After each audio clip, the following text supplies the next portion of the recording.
Congress party Andhra Pradesh కి అన్యాయం చేసింది, ఇవాళ బాధ్యత ఎన్డీఏ తీసుకోవాలి, న్యాయం చేసే బాధ్యత. రాష్ట్రంలో కూడా కాంగ్రెస్ వైసీపీలు చేసే కుట్రలకి లేకపోతే అభివృద్ధిని అడ్డుకునే కార్యక్రమాలకి నేనున్నాను కనుక సరిపోయింది, నా ప్లేస్ లో ఇంకెవరన్నా ఉంటే ఈ పార్టీకి చేతులు ఎత్తేసేవారని నిన్న ముఖ్యమంత్రి వ్యాఖ్యానించారు. సార్ ఇప్పుడు ఆయన నిన్న మాట్లాడినటువంటి మాటలు చూస్తుంటే ఆంధ్ర రాష్ట్రానికి ఎవరు అన్యాయం చేశారు, ఎవరు ఉత్తరాలు ఇచ్చారు, ఎవరు దానికి సిద్ధపడ్డారు, కేంద్ర హోంశాఖ అడిగినా కూడా హైదరాబాద్ ఢిల్లీలో ఉండి ఎవరు సమాధానం చెప్పలేదు, ఇవన్నీ కూడా తెలుసు. కానీ కేంద్రంలో ఆ రోజు అధికారంలో కాంగ్రెస్ పార్టీ ఉంది కాబట్టి ఇక పదే పదే ఆ కార్యక్రమాలే చెప్తా ఉన్నారు. ఇప్పుడు ఏంటంటే మనం ప్రతిరోజు కూడా ప్రభుత్వం నుంచి 4 అంశాలు జనాలు వినాల్సినటువంటి పరిస్థితి వచ్చింది. ఏంటంటే రైలు తగలబెట్టడము, లేదా పోలవరం కుడి కాలువ, లేదా రాజధానికి సంబంధించినటువంటి నిధులు, ఇట్లాగా ప్రతి మీటింగ్ లోనూ ఇదే విషయాలు అంశాలు పదే పదే వస్తూ ఉన్నాయి. ఈ రాష్ట్రంలో రాజకీయ పార్టీలు ఈ ప్రభుత్వం మీద ఏ విధమైనటువంటి కుట్ర చేశారు, ఏ విధమైనటువంటి అభివృద్ధిని అడ్డుకున్నారో ఒకసారి చెప్పమనండి. ఈ ప్రభుత్వాన్ని కానీ ప్రభుత్వంలో ఉన్నటువంటి పెద్దలు కానీ. అంటే పట్టిసీమకు సంబంధించి 200 కోట్ల రూపాయలు ఇన్ టైంలో పూర్తి కాకపోయినా కూడా ఇవ్వటం అనేది ప్రభుత్వం చేసింది. దానికి కాంగ్రెస్ పార్టీ సంబంధం ఏంటి? సదావర్తి భూములకు సంబంధించి ఏకపక్షంగా ఎవరికి చెప్పకుండా కొట్టేసింది. అది ప్రతిపక్షాలు చేసినటువంటి అంశం ఏంటి? ఇట్లా కాంగ్రెస్ పార్టీని ఇంకో వైఎస్ఆర్ని కూడా టార్గెట్ చేసి, ఎందుకంటే ఈ ప్రతిపక్షానికి సంబంధించినటువంటి ప్రజల్లో ఏదైనా సాటిస్ఫాక్షన్ లెవెల్స్ పెరుగుతాయేమో, కాంగ్రెస్ పార్టీ మీద మళ్ళీ భవిష్యత్తు లేదని ఉంటుందని చెప్పి ముందు నుంచి కూడా ఇదే రకమైన కార్యక్రమం చెప్తారు. మేమెప్పుడు కూడా ఈ రాష్ట్ర ప్రభుత్వం చేసేటటువంటి కార్యక్రమాలకి ఎక్కడ కూడా అడ్డం చెప్పలేదు. ఈ రాష్ట్ర ప్రభుత్వం చేస్తున్నటువంటి కార్యక్రమాలను మనం పరిశీలించుకుంటే 2.5 సంవత్సరాలు అంశాలనే విఫలమయ్యారు. విష్ణు గారు ప్రత్యేక హోదా వాళ్లే విఫలమయ్యారు. మేము విఫలం అవడం కాదు, మేము విమర్శించడం కాదు, మేము అడ్డుకోవడం కాదు. కాంగ్రెస్ పార్టీ కానీ వైఎస్ఆర్ కానీ ఈ రాష్ట్రంలో ఇతర రాజకీయ పక్షాలు కానీ ప్రజల పక్షం నుండి మాట్లాడుతూ ఉన్నాయి. దాన్ని తట్టుకోలేక బురదల్లేటటువంటి ప్రయత్నం చేస్తా ఉన్నారు. నేను కాకపోతే ఎవరైనా ఉంటే తట్టుకోలేనటువంటి మాట అది సెల్ఫ్ గా మనం చెప్పుకోవడమే తప్ప ఈ రాష్ట్రంలో ప్రతిపక్షాలను నిందించాల్సిన అవసరం లేదు. ప్రజల పక్షాన్ని నిలబడి మాట్లాడుతూ ఉన్నాయి. విషయాలు పరిశీలించండి, పరిపాలనకు సంబంధించినటువంటి అంశాలు. ఇప్పుడు అభివృద్ధిని అడ్డుకోవడం అనేటటువంటి మాటకు అర్థం లేదు. మీరు ఏ అభివృద్ధి సాధిస్తే వైఎస్ఆర్ కాంగ్రెస్ పార్టీ కానీ, లేకపోతే సరే కాంగ్రెస్ పార్టీ అసెంబ్లీలో లేకపోయినప్పటికీ బయట ఆందోళనను అడ్డుకోవడానికి కానీ ఏం చేసిందని? మీరేమన్నా ప్రత్యేక హోదా తీసుకొస్తుంటే వద్దు ప్రత్యేక హోదా వద్దని మేము ఏమన్నా ఢిల్లీకి వెళ్ళామా?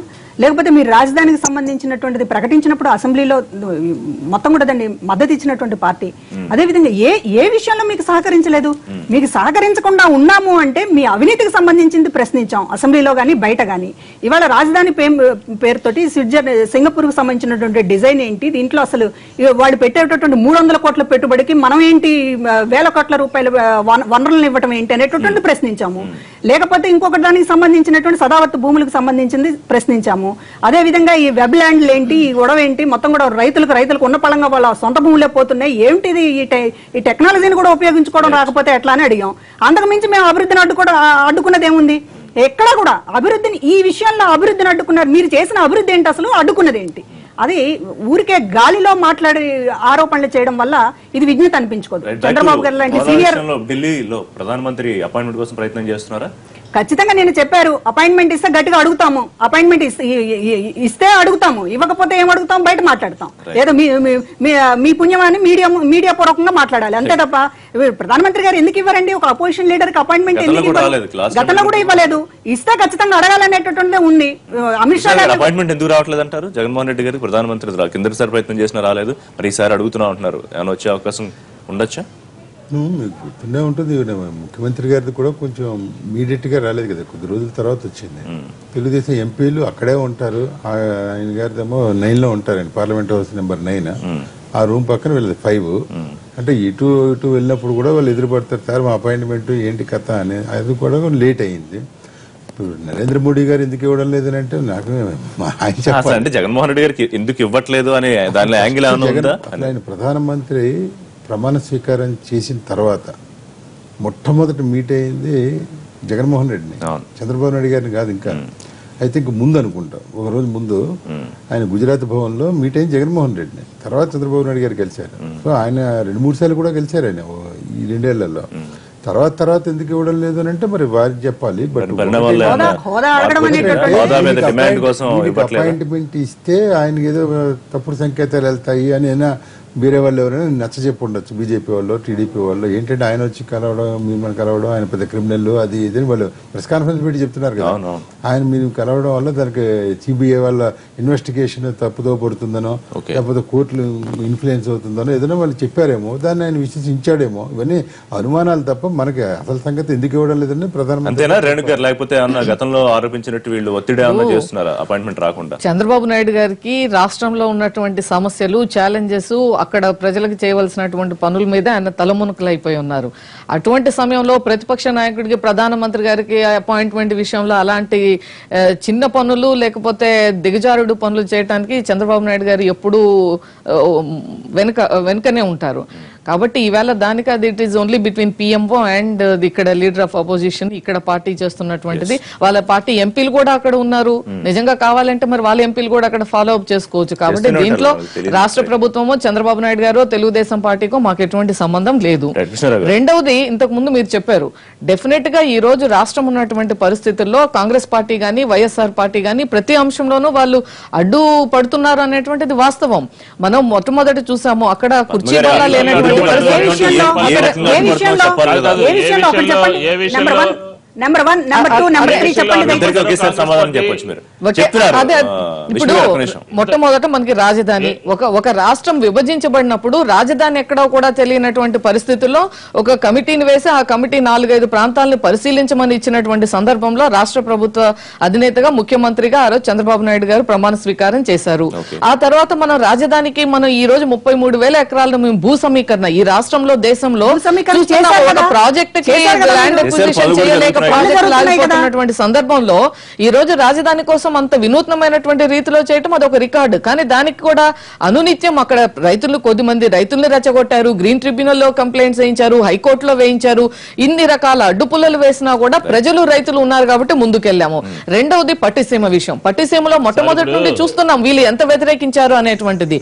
మరి ఈ రోజు విష్ణు గారు కృష్ణా జిల్లాలో ఉన్నారు, వారు చెప్పాలి ఈవేళ పట్టిసీమ రావటం మూలంగా కృష్ణా డెల్టా రైతులు బాగుపడ్డారా లేదా, వాళ్ళకి ఉపయోగం అయిందా లేదా, దీని మూలంగా రేపటి నుంచి ఇవాళ మనకి శ్రీశైలంలో కూడా నీరు మనకి 854 ఫీట్ కి వచ్చింది అంటున్నారు. కాబట్టి డెఫినెట్ గా మనకి రాయలసీమకి నీరు వెళ్తుంది కదా. కాబట్టి ఒకటిది. రెండు, భోగాపురం ఎయిర్పోర్ట్ విషయంలో చూసాం, మచిలీపట్నం ఎయిర్పోర్ట్ లో చూసాం. ఈ విధంగా ప్రతి విషయంలో అడ్డుపడుతున్నారు. ఎక్కడ వీళ్ళు సహకరించమంతా వస్తున్నారు. ఇతర రాజకీయ పార్టీల మీద ఎదురుదాడి చేసేటటువంటి కార్యక్రమంలో భాగంగానే మాట్లాడుతూ ఉన్నారు. ఎందుకంటే 8 నెలల ముందు మొదలు పెట్టాల్సిన పుష్కరాలు 1,600 కోట్ల రూపాయలతో విజయవాడలో నాసిరకంగా జరుగుతున్నాయి. అది కూడా కాంగ్రెస్ పార్టీ పుణ్యమేనా?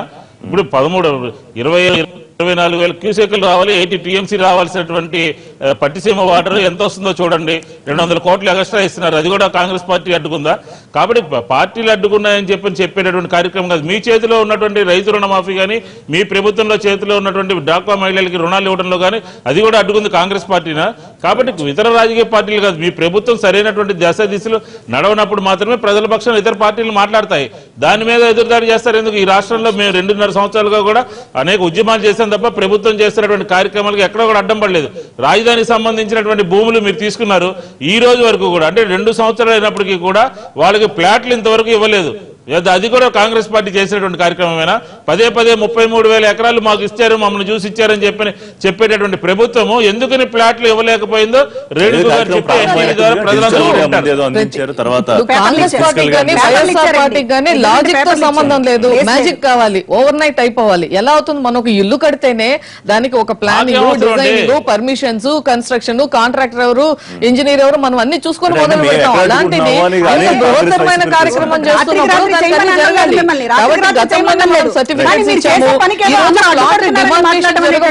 కాబట్టి ప్రజలు గమనిస్తున్నారు, రైతులు హ్యాపీగా ఉన్నారు. వీళ్ళకి వచ్చేప్పటికి ఎందుకు అంత నొప్పి పుడుతుంది? ప్రజా మద్దతు రావట్లేదు. ఇన్ని దీక్షలు పెడుతున్నారా, ఇన్ని గద్దెలు పెడుతున్నారా? ప్రజా మద్దతు ఎవరికుందో తెలుస్తుంది. ఎందుకు తొందరక్కర్లేదు? ఇప్పుడు క్విట్ వైఎస్ఆర్ పార్టీ ఉద్యమం జరుగుతుంది. చూద్దాము ఈ రోజు ఇంకా రాబోయే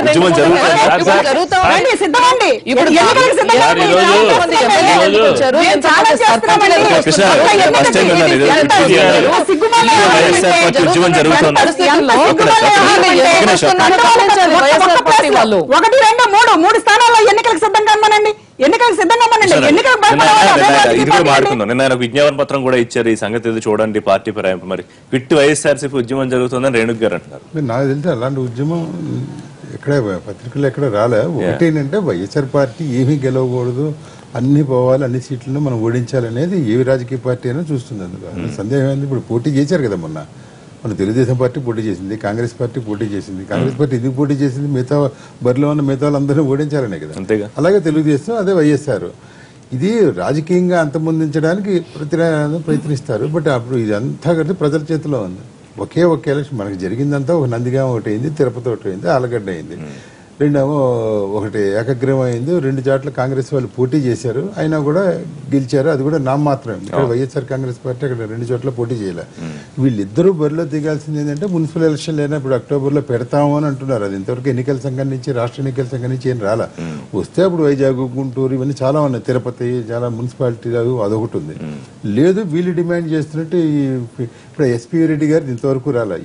ఇక్కడ స్పీకర్ గారు పక్షపాతం సరే. ఇప్పుడు లోక్సభ స్పీకర్ గారు ఆవిడ ఇంతవరకు నిర్ణయం తీసుకోవాలా. 2 ఏళ్లుగా వాళ్ళు పిటిషన్ ఇచ్చారు. అదేనా నంద్యాల ఉప ఎన్నిక వస్తే అప్పుడు అసలు సంగతులు అంటే కొంచెం మనం ఎస్టిమేట్ చేయడానికి ఒక అవకాశం ఉంటుంది. ఇలా ఉంది ఎస్ఎస్ చేయడానికి, ఈ పార్టీకి ఉంది, ఆ పార్టీకి లేదు, అలా ఇలా అని. బహుశా వైఎస్ఆర్ కాంగ్రెస్ పార్టీ కూడా నేను అప్పుడు గతంలో మాట్లాడినప్పుడు ఎందుకు ఈ నంద్యాల దాంట్లో మీరు కూడా ఎందుకు పట్టుబట్టి వెంటనే ఇచ్చేయడం లేదంటే ఇప్పుడు కొంచెం బాగా నలిగిన తర్వాత 2 ఏళ్ళు 3 ఏళ్ళు అయిన తర్వాత ఉప ఎన్నిక జరిగిన పక్షంలో అప్పుడు ప్రజా వ్యతిరేకత ఎక్కువ వస్తుందో అప్పుడు మేము మా బలాన్ని నిరూపించుకుని మళ్ళీ మా సీటు మేము గెలుచుకునే అవకాశాలు ఉంటాయి, తద్వారా సంకేతం ఇచ్చినట్టు ఉంటుందని వాళ్ళు చెప్పారు. సో అది ఇవి ఏ ఎలక్షన్లైనా ఎన్నికల సంఘం పెట్టాలి, ఏ శాసనసభకు కానీ లోక్సభకు కానీ. దానికి ముందు ఖాళీ అవ్వాలి. ఖాళీ అవ్వాలంటే స్పీకర్ నిర్ణయించాలి. స్పీకర్ నిర్ణయించాలంటే అసలు ముందు అది వీళ్ళు అనర్హత పిటిషన్ వీళ్ళ మీద వేటు వెయ్యాలా లేదా అని అవన్నీ నిర్ణయాలు తీసుకోవాలి. అది ఎలాగో నడుస్తున్నాయి. ఈ ఫిరాయింపుల వ్యవహారం మీద 2 రాష్ట్రాల్లో మనం చాలా మాట్లాడుకున్న తర్వాత వెంకయ్యనాయుడు కూడా ఒక కామెంట్ చేశారు. ఆయన చట్టం సవరణ వస్తే బాగుంటుంది, ఇమీడియట్ గా రద్దయ్యేలాగా. అసలు పార్లమెంట్ సెషన్ లో దానికి చర్చ వస్తుందేమో అని కూడా ఎదురు వెంకయ్యనాయుడు గారు కూడా అంత పెద్ద మహానుభావుడు అలా మాట్లాడినప్పుడు అరుణాచల్ ప్రదేశ్ లో ఏం జరిగింది, ఉత్తరాఖండ్ ఏం జరిగింది, మన కంతేటి సత్యనారాయణ ఏం చేశారు? ఆయన ఎక్కడ కాంగ్రెస్ పార్టీని తీసుకొచ్చి కండువా కప్పి బీజేపీలో ఇవాళ ఎమ్మెల్సీ అని అనలేదా? అమిత్ షా గారు, వెంకయ్యనాయుడు గారు వీళ్ళందరూ. ఇప్పుడు నీతులు చెప్పేప్పుడు ముందు మనం ఏం చేసాము? ఇప్పుడు భారతీయ జనతా పార్టీ ఒక శుద్ధపూస, ఇది అసలు ఇలాంటి ప్రలోభాలు పెట్టదు అని అనుకుంటే ఓకే. అలాంటిది ఏం లేదుగా. వాళ్ళు కూడా ఇదే తానులో వ్యవహారం అయింది. ఒకటి. నెంబర్ 2 వాళ్ళ సవరణ చెయ్యాలి. ఆ సవరణ దాని మీద ఇంతవరకు పార్లమెంట్ చర్చించలే. పార్లమెంట్ సెషన్ లో ఏడాదిన్నర అయింది మొత్తం. మనకి వీళ్ళు లా కమిషన్ ఆఫ్ ఇండియా సిఫార్సు చేసి దాని మీద చర్చ చేపట్టిండొచ్చు. కూడా విజ్ఞప్తి చేసిన తర్వాత కూడా ఆయనే వ్యాఖ్యానించారు కూడా. కేంద్ర మంత్రులందరూ కూడా ఫిరాయింపు నిరోధక చట్టాన్ని సవరణ చేయాల్సిన అవసరం ఇంత ముందు ఢిల్లీలో పర్యటనలో జగన్మోహన్ రెడ్డి గారు అందరికి విజ్ఞప్తి చేశారు. పైగా రాజ్యసభలో విజయసాయి రెడ్డి గారు ప్రైవేట్ మెంబర్ బిల్లు కూడా పెట్టారు. ఇప్పుడు ఇందాక కూడా అన్నారు రాష్ట్రపతికి అదే విషయం మీద కంప్లైంట్. ఇది డెమోక్రసీకి సంబంధించినటువంటి విషయం. ఇదేమీ సొంత వ్యవహారం కాదు, జగన్మోహన్ రెడ్డి గారి ఇంటి వ్యవహారం కాదు. ఫిరాయింపుల విషయం అనేటటువంటి ఈ రోజున దేశం ఎదుర్కొంటున్నటువంటి సమస్య. అన్ని పార్టీలు కూడా బాధితులు ఉన్నారు. ఇచ్చింది కనుక బాధితులు కూడా అన్ని పార్టీలు ఉన్నాయి. ఉన్నప్పుడు దీనిపైన రాష్ట్రపతికి ఇవ్వడం అనేటటువంటిది సమంజసమైనటువంటి విషయం. అదేవిధంగా రాజ్యసభలో ప్రైవేట్ మెంబర్ బిల్లు పెట్టాం. దీని మీద ఒక పోరాటం చేయదలుచుకున్నాం. మేము దేశవ్యాప్త పోరాటం చేయదలుచుకున్నాం. ఖచ్చితంగా సవరణలు తీసుకురావాలి. స్పీకర్కు ఉన్నటువంటి అధికారాల మీద ఇది ఒక కత్తెర అనేటటువంటిది ఉండాలి. అప్పుడే ప్రజాస్వామ్యం అనేటటువంటి బతకగలదు. విష్ణు గారు సార్ ఇప్పుడు ఈ రోజు క్విట్ ఇండియా ఉద్యమం ప్రారంభమైనటువంటి రోజు భారతదేశంలో చాలా ప్రధానమైనటువంటి ఘట్టం అన్నమాట. గాంధీ గారు ఇతర స్వాతంత్ర సమరయోధులందరూ కూడా ఈ రోజున అందులో పాల్గొన్నట్టు వారందరికీ కూడా జోహార్లు అర్పిస్తాం. ఈ రోజు కాంగ్రెస్ పార్టీ ఒక కార్యక్రమం తీసుకుంది, క్విట్ టీడీపీ క్విట్ బీజేపీ అని చెప్పి. ఎందుకంటే ఈ రాష్ట్రానికి సంబంధించి రాజకీయ ఈ రోజు అందరూ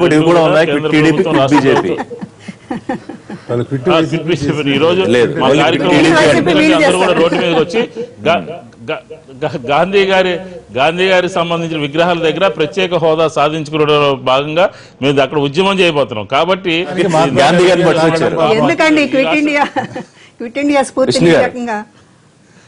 ఉన్నాయా అసలు మహాత్మా గాంధీ విగ్రహాలు ఇండియా ఉంచారా అక్కడ? స్ఫూర్తితోనే మనం ప్రత్యేక హోదా సాధించుకోవాలి అనే ఉద్దేశంతోనే మేము ఈ రోజు రోడ్డు మీద రావడం జరుగుతుంది. కాబట్టి ఖచ్చితంగా ఈ రాష్ట్రానికి సంబంధించినటువంటి ప్రత్యేక హోదా విషయంలో అన్ని రాజకీయ పార్టీలు కూడా కలిసి ఈ సందర్భంగా క్విట్ ఇండియా స్ఫూర్తితో ముందుకెళ్లాల్సిన అవసరం ఉంది. కేంద్రం ఒక మాట, రాష్ట్రం ఒక మాట, చంద్రబాబు నాయుడు గారు ఒక మాట, సుజనా చౌదరి గారు ఒక మాట, వెంకయ్య నాయుడు గారు నిన్న గన్నవరం వచ్చి ప్రత్యేక హోదానే సంజీవిని అని చెప్పి ఈ రకంగా ప్రజల యొక్క ఆకాంక్షల్ని, ప్రజల యొక్క అభిప్రాయాలని కూడా నీరు గార్చే అన్యాయం చేసేటటువంటి ప్రయత్నం జరుగుతుంది. దీన్ని కాంగ్రెస్ పార్టీ పూర్తి స్థాయిలో మేము ఖండిస్తూ ఈ రోజు ఒక ఉద్యమ బాటను చేపట్టబోతున్నాం. రైట్ రేణు గారు, ఉద్యమం ఒకటి కాదు 2-3 ఉద్యమాలు జరుగుతున్నాయి. ఈ రోజు భారతదేశం మాత్రం ఈ రోజు క్విట్ ఇండియా ఈ రోజు 75 years దీని సందర్భంగా దానికి పునరంకితం అవుతుంది. ఆ యొక్క స్ఫూర్తికి ఈ భారతదేశంలో మొత్తం క్విట్ కరప్షన్ ఉద్యమంకి తప్పకుండా అవసరం ఉంది. అటువంటి ఉద్యమం రావాలని మాత్రం కోరుకుంటున్నాము. రెండవది వచ్చేప్పటికి పార్టీ ఫిరాయింపుల చట్టానికి సంబంధించినంత వరకు తెలుగుదేశం పార్టీ కూడా చట్టంలో అమెండ్మెంట్స్ కి తప్పకుండా ఆహ్వానిస్తుంది. మేము కూడా పాల్గొంటాము, మేము కూడా బాధితులమే. ఇదేదో మొట్టమొదటిసారి కాదు, దీనికి ఆది ఎక్కడ నుంచి మొదలైందనే చూస్తే అదొక మనం అనేక సార్లు చర్చించాం. మళ్ళీ అక్కడికి వెళ్ళి చర్చించవచ్చు. మొత్తం కేంద్రంలో, రాష్ట్రంలో దీనికి ఎవరు దీని బ్రాండ్ అంబాసిడర్ ఎవరు, ఎక్కడి నుంచి మొదలైంది, ఏ పార్టీ వాళ్ళు మొదలు పెట్టారు, ఆ టైంలో జరిగింది అంటే అందరికీ తెలిసినటువంటి విషయమే. అయినప్పటికీ కూడా తప్పకుండా అమెండ్మెంట్స్ తేవడానికి తెలుగుదేశం పార్టీ బిల్లు వచ్చినా, చర్చ వచ్చినా పాల్గొంటుంది. మేము కూడా మద్దతు ఇస్తాం. ప్రతిపక్షాలు ఉద్యమాలు కొంచెం సీరియస్ గా చేస్తున్నాయి, క్విట్ బీజేపీ, క్విట్ టీడీపీ అని. సాధారణంగానే వాళ్ళకు కూడా ఎక్కువ సానుభూతి ఉండే అవకాశం ఉంటుంది. మరి దాన్ని ఎట్లా తీసుకుంటారు? ఇప్పుడు ఈ రోజు తెలుగుదేశం పార్టీ అటువంటి అవకాశం ఇవ్వదు ప్రజలకు.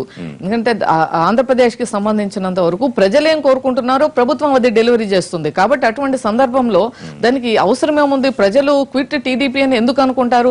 అదే అనుకుని ఉంటే ఎందుకు చంద్రబాబు నాయుడు గారికి ఇటువంటి క్లిష్టమైనటువంటి ఒక చారిత్రక నేపథ్యంలో ఆయన ముఖ్యమంత్రిగా ఎందుకు ఎన్నుకున్నారు?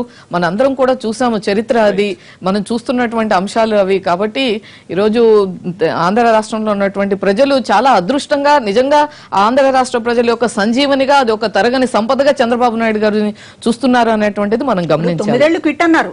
అది కూడా ఎందుకు ఎన్నుకున్నారంటే 9 ఏళ్లు ఎందుకు ఉండొద్దు అనుకున్నారు?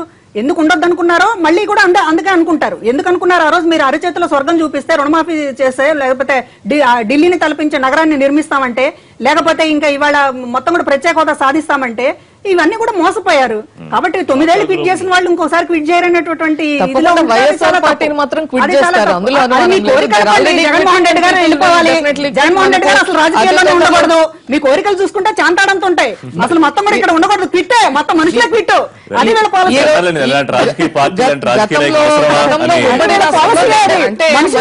మన యొక్క అవగాహన ఎలా ఉందంటే, గతంలో ఉన్నటువంటి ఆ రోజు ఉమ్మడి రాష్ట్రంలో రాజకీయ నేపథ్యం అప్పుడు ఎలా జరిగింది, 2004 ఎన్నికల నేపథ్యం ఏంటి, 2009 ఎన్నికల నేపథ్యం ఏంటి, 2014 ఎన్నికల నేపథ్యం ఏంటి చూసుకోవాలి. మనం ఏది గతంలో జరిగినటువంటి దానికంటే అంతకుముందు 17 సంవత్సరాలు 9 సంవత్సరాలు చంద్రబాబు నాయుడు గారు మొట్టమొదటిసారి తెలుగు రాష్ట్రంలో ముఖ్యమంత్రిగా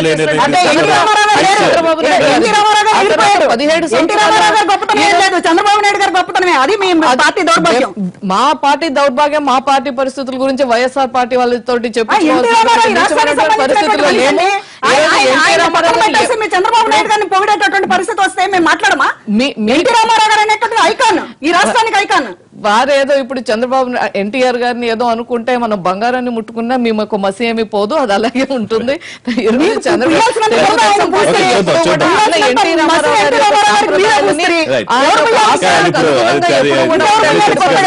ఇంపార్టెంట్ బ్రేకింగ్ న్యూస్ ఒకటి వచ్చింది. అలనాటి ప్రముఖ సినీ నటి జ్యోతిలక్ష్మి ఇక లేరు. కొన్నాళ్లుగా అనారోగ్యంతో బాధపడుతున్న ఆమె వాళ్ళ కన్నుమూశారు. చెన్నైలోని తన నివాసంలో చివరి రోజులు గడిపిన ఆమె సొంతింట్లోనే తుది శ్వాస విడిచారు. దక్షిణాదితో పాటు హిందీలోనూ మొత్తం 300కు పైగా సినిమాల్లో ఆమె నటించారు.